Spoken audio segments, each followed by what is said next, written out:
When we admire or love something of a different nature than us, we anoint it with life, specifically our own grade of life, anthropomorphism.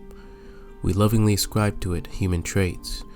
We interpret those aspects of it that we admire as a service, a favor, and we in turn show our appreciation by giving back that which is most essential and exclusive to us, our own humanity. And when we hate someone of the same nature, we remove them. We, so to speak, dehumanize them.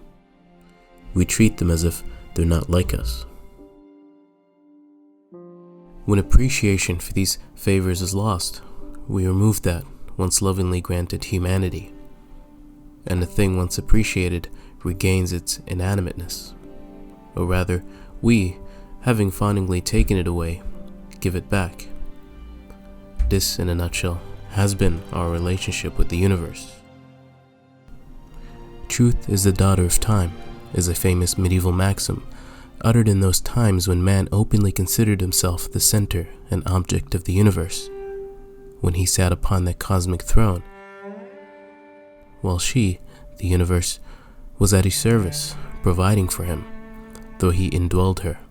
For her servitude she was rewarded, and plentifully so, with sentience, though she need him up.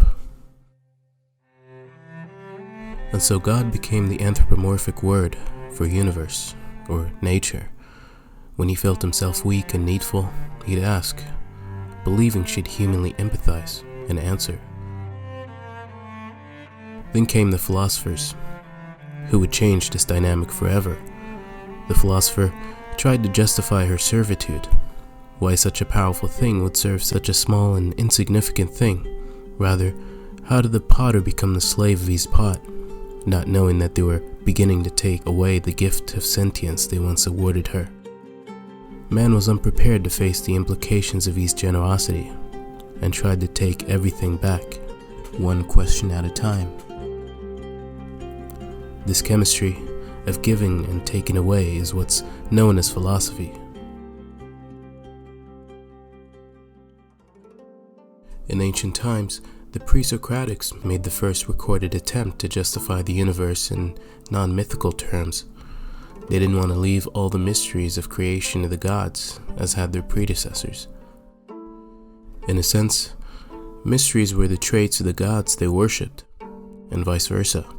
The more mysteries there seemed to be, the more gods there were. And so long as the universe remained mysterious, the reign of the gods shall continue.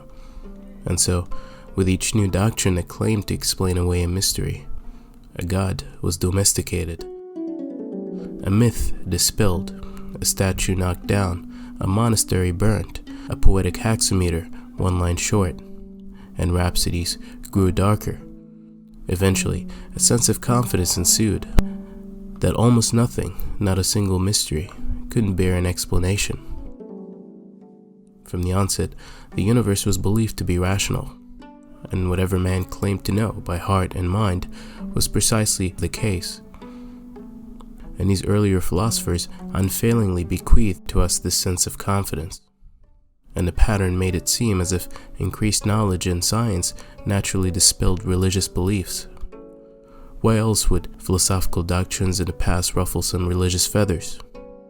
Why should Giordano Bruno and Galileo be burnt at the stake? Why should Spinoza have to leave his people and change his name? Why should Descartes spend his philosophical life in the then tolerant Netherlands?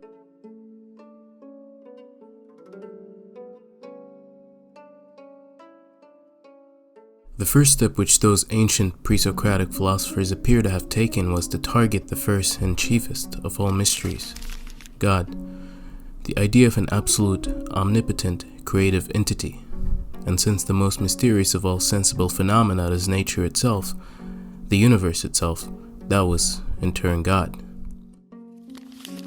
We read in Arthur Fairbank's The First Philosophers of Greece that they always tended to ascribe to nature, and by extension God, a geometric form of sorts.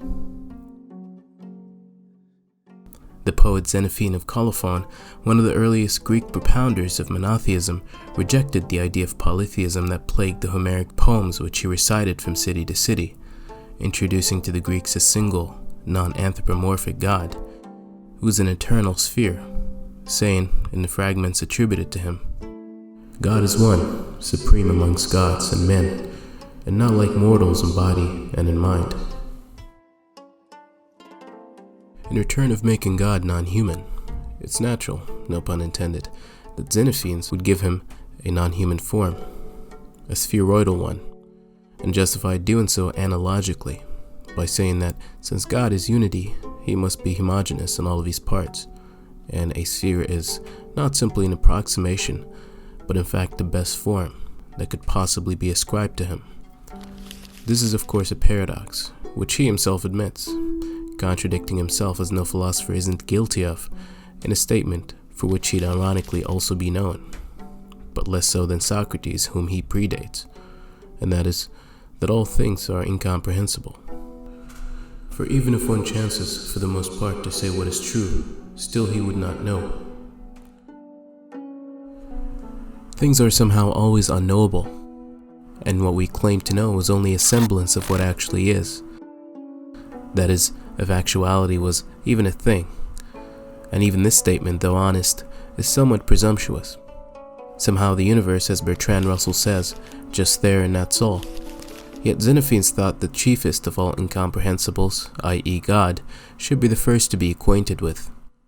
To an acosmist, that is, someone who denies the reality of the universe, but accepts the absolute, unseen reality behind it, i.e. God again, as the sole thing that exists, it makes sense. But the fact that Xenophanes would make a synthesis out of two singularly contradictory concepts, that of God and geometry, or rather, geometrizing God, from which follows the deification of geometry, tells us that Xenophane was no more an adherent of pantheism as he was of acosmism, as it's hard to practically separate them.